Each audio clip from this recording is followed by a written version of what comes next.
Okay, I know it's not October yet. I get that. I get it completely. But I am so excited to get these bars into your hands that I couldn't wait a couple days to start releasing them. So I'm going to tell you what that is in just a minute and why it's so unbelievably amazing. But before I do, hello, I'm Mrs. Soap and Clay. Let's make stuff.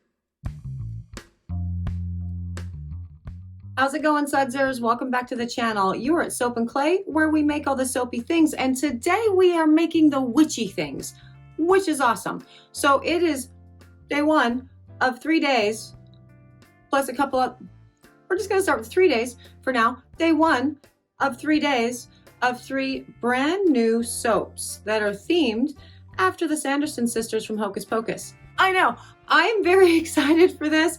I love Hocus Pocus so much. Like last year, the entire family dressed up as characters from Hocus Pocus, right? I was Winnie, and Soap and Clay Cute number 1 was Mary, Soap and Clay Cute number 2 was Sarah, and Mr. Soap and Clay was Billy. And it was awesome. I got to wear the coolest wig ever for Winnie. It was so good. And so we decided, as part of like the fall theme, we would have some themed stuff for the Hocus Pocus for the Sanderson sisters. So today we are starting out with Sarah. Now, this is a beautiful bar of soap and the only one in the line that I didn't make. I couldn't figure out exactly what to do with her hair. And so Georgia came up with a couple ideas, did the thing, and ultimately decided on this one, which I really love and I think it's super perfect. So we're gonna go watch the making of the Sarah Sanderson sister bar now and prepare to be, you know, entranced with all of the things.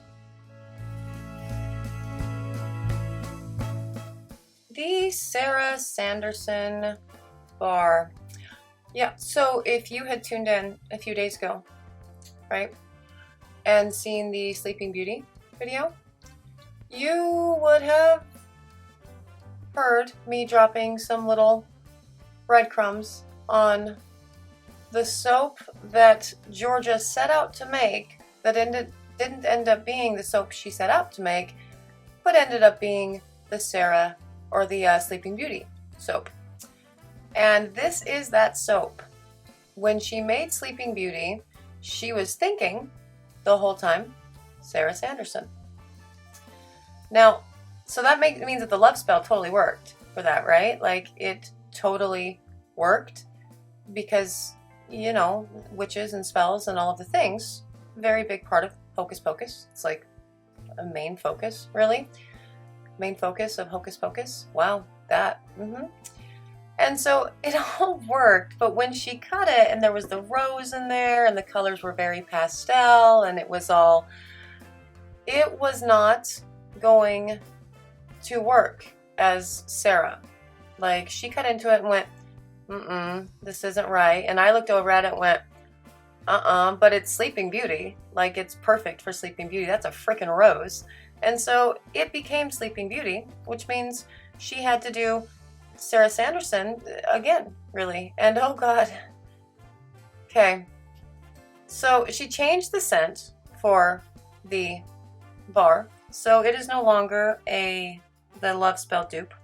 It is, oh, it's actually really cool. So it's the Twilight blend that we do. So it's like mandarin, patchouli, and clary sage, and it's so delightful. And sandalwood, and also some pepperberry.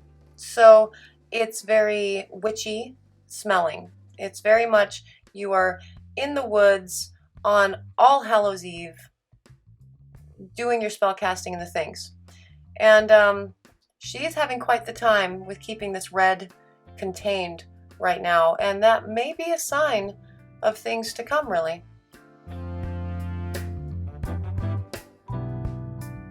So she changed the scent blend for this because we just did a love spell like 3 days ago, right?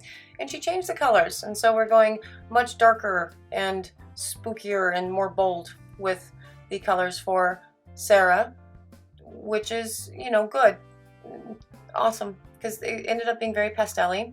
Beautiful bar, beautiful bar. The bar that became Sleeping Beauty still completely worked for Sleeping Beauty. It's absolutely gorgeous, and it was, you know, perfect. Even the love spell, right down to the love spell, because, you know, the spell gets broken by true love's first kiss, all that jazz. And yeah, so changed up the colors, and I think she decided to change up the pour a little bit too after seeing what that drop into the purple became with the rose inside of the Sleeping Beauty bar, really, which I think was super cool. Like, it was really, really beautiful, and it may never happen again. You know, it might be the only time that we are ever successfully able to get a rose into the middle of a soap like that, really. Now, we do the rosé bar that has a rose in it, but that's like a that's a specific pattern. You're going for the rose. That was happy accident, and it wasn't building of anything. It was just, you know, the rose that came from the Sleeping Beauty Briar Rose thing. And so with this soap that she's working with, she is working with essentially the Big Bubble blend. And the reason for that is there's lots and lots of solid oils in the Big Bubble blend. So she's going to want everything to set up rather quickly since she's doing so many layers. And so Big Bubble blend it is. Lots of solid oils, soaping kind of low, so the solid oils solidify kind of quick. And she is pulling a tool through to sculpt the soap, a soap shaper thing. And so she's done a lot of sculpted soaps, right? She likes sculpting and doing the things, and she cuts out all the little things out of cardboard, and it's great. But this is not going the way that it normally does for her with this soap. The liner is pulling away from the thing, and it's all messy, and it looks like blood, and it's just getting messier and messier as she goes. I really do, especially since this is the second time she did this soap, right? The Sanderson sister soap. I really do think that this little project we have going on might have some witchery going on in and of itself, because again, second attempt for a bar. It's very rare that we have to do a take two for a bar. Very, very rare. It has yet to happen on this channel.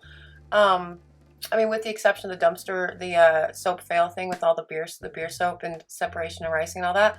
That was intentional. I threw that batch. So I had to make it again. But like, no, that's weird. But, you know, it was a happy weird. Like, all's well that ends well. We got Sleeping Beauty out of it, so it all worked out well. But with this, she spilled the burgundy, and now she had problems getting the soap tool to do its thing with the burgundy. And yeah, I really do think this project might just be cursed. For the next, you know, couple days, you might see all manner of chaos unfold in our soap making, because right now it's certainly messy, right? This is certainly a messy pour for sure. And that's, well, I mean, usually it's not that common for Georgia. I'm usually a mess and completely covered in stuff whenever, especially when I have to do layers. But Georgia May usually is not, right? She usually does, she keeps everything nice and clean, and she's always wiping everything down, and she doesn't have gunk all over her gloves all the time.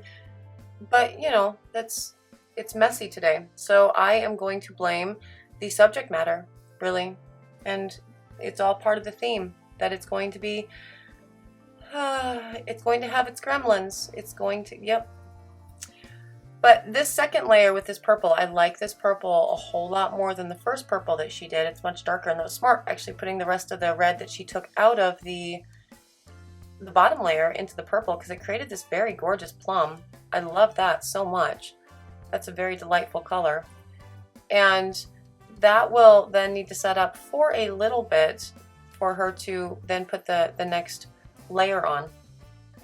And so, oh, see, look, she's cleaning. She's doing the thing. She's really going to town with the cleaning of things. That's awesome. Yeah. And, oh, her soap got thick. And that's good. That's super good. For a pour like this, thick soap is awesome, because you need thick soap, really, to, you know, get the layers in kind of quickly and all the things. She put a lot of soap into that Pyrex, though. Is she gonna... So, how are you gonna stir that? Oh gosh. Oh. Now this is also something that I don't believe she ever would have done if we did not have some, you know, witchery at play with all of this, really. We definitely have some influence in the soap shop through this, because that's a lot of soap for such a small container, and you still have to put the scent blend in, right? And so I bet she's not having a good time right now, because that's not the most fun. I've done this before, like in a beaker, but you only do it once. You only do that one time. Overfill your container, because then you realize you still have to stir it and do the things, and how exactly do I do it in such a small area? Conversely, I've also made, like, you know, a 1 pound batch of soap in a container that's big enough to hold like 20 pounds of soap, and that is probably more wretched. It's a terrible idea, because the pot is big, there's a lot of whatever, it's a thing. Now, I don't know that I've ever talked about this, but I appreciate the way that she does thick soaps for layers, because instead of going straight down the middle, which is sort of something that we kind of just do, right? Just pour it in the middle, it doesn't really matter where, and spread it out. She utilizes the wall, rather, because the soap is thick, so it's going to stick to the wall. And so she runs down the edge of the wall and then just kind of pats it down with her spatula, and then smooths it out across, you know, the rest of the loaf. That is a very, very smart way of doing, you know, layers with thick soaps, because it's helping to ensure that the layer underneath is not going to get like a big sort of jolt of a heavy soap and, you know, sort of mar the surface of it, really. So that's smart. I really appreciate the way that she does that. I mean, I appreciate the way she does everything, because Georgia May is amazing, but I love the way she does the sculpted layers, and that, you know, I love the way her mind works. It's awesome. And when she is in control of the brain cell, the one brain cell that we share between the two of us, she does really awesome things with it. And it would be cool if that information was sort of transferred into my brain and I could remember to do the same thing, because I don't do my layered soaps like that. It's a really smart way to do it, though. So I'm going to actively try to do it from now on. And the rest of this is just going to go on the top, and then I'm sure she will do a decorative top, because she did so with the first round that ended up becoming Sleeping Beauty to mimic hair, right? And that also worked out really well for Sleeping Beauty, because Sleeping Beauty's hair and Sarah's hair are very similar, and not big hair, but kind of curly, got some curls and some waves going on. So she did that to mimic that, which is great. And I'm sure she'll be doing something similar for the top of this one too, because it was a really good idea. So yeah, keep on with the good ideas. Now, I also have to call out, this is the first entrance of Twilight into our fall line. And we all love Twilight. Everyone loves this blend. It is so delightful. Again, with all of the things in it, the mandarin and the patchouli and the clary sage and the sandalwood. It is so good. It is witchy and delightful, and you know, it reminds me of home, like during, it's called like a harvest moon, right? Big, beautiful, bright orange moon in the sky that seems just close enough to touch. It reminds me of that. It's a fall, you know, solstice night or whatever. I know it's not called the solstice in the fall, is it? Yeah, winter and spring solstice? Equinox, maybe? Ooh, look what she's doing. It totally looks like like waved hair. That is amazing. Now this will go in the oven for C-pop. We're gonna gel it, make sure all those colors stay nice and big and bold, and do not go pastel for this one. And onto the cut, and it looks really, really good. There's a lot of, yeah, got some air pockets there, but that's to be expected with a thick soap, and that's easy enough to fix, so it's all good. And it's definitely dark, except we've got, no, she put pink in it, right? She totally put pink in it. I remember that. There was pink. Okay, there you go. We got the red and the purple and then the pink, and that is so cute. I love that. That is just beautiful. So she's got the cool V for like the red, you know, the underskirt, and then a little purple over skirt thing and the bodice. I should like consult people who know things about costuming or multiple layers of clothing really before saying words about cool dresses. I like the cool dresses. I have a few when I do Renaissance fairs, and you know, just for funsies, I just want to dress up. I have lots of crinoline. I know what that is because I get into the 50s clothing a lot. But this is not 50s clothing or themed, and it is absolutely delightful. These bars are super beautiful, much more Sarah, right, than the one that we did a few days ago that became Sleeping Beauty. Definitely more Sarah than that one. That one was very pastel, and you know, pastel could work, but I think that the darkness of it makes more sense really. So yeah, that one's super beautiful. I love these bars, and of course with the Twilight scent in them, it's a slam dunk. It's an absolutely beautiful scent. It's one of, again, everybody loves it. We have it in, we sneak that one in year round for sure, but this is the first official entrance into the fall line for this one, and that's awesome. And that is day 181, Sarah Sanderson, the first in 3 soaps, but a couple other fun products for the Hocus Pocus inspired fall Halloween-y thing. And yeah, so far so good. This is a good start, even though we're haunted.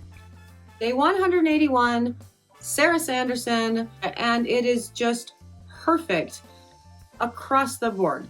The design, the execution, the different techniques that were used, the scent, the lather on it is incredible and awesome, and just this nice kind of effervescent bubbles, which reminded me of like cauldrons. Awesome. It's so beautiful, and I hope you like it. If you do like it and you would like to own one of your very own, you can totally find it at the website at soapandclay.com. If you are interested in more Sanderson fun, again, we're doing this for the next 2 days at least, but you should go ahead and subscribe to the channel so you don't forget. You could get the little notification and come back. It would be awesome because tomorrow we're doing another Sanderson sister, and wait till you see what we come up with for that. Yeah, as usual, Georgia May knocked it out of the park. I am very happy that she exists and she's so good at all of the artsy creative things. And yeah, I hope you had a good time. Again, thank you so much for joining me for another round of 365 days of soap.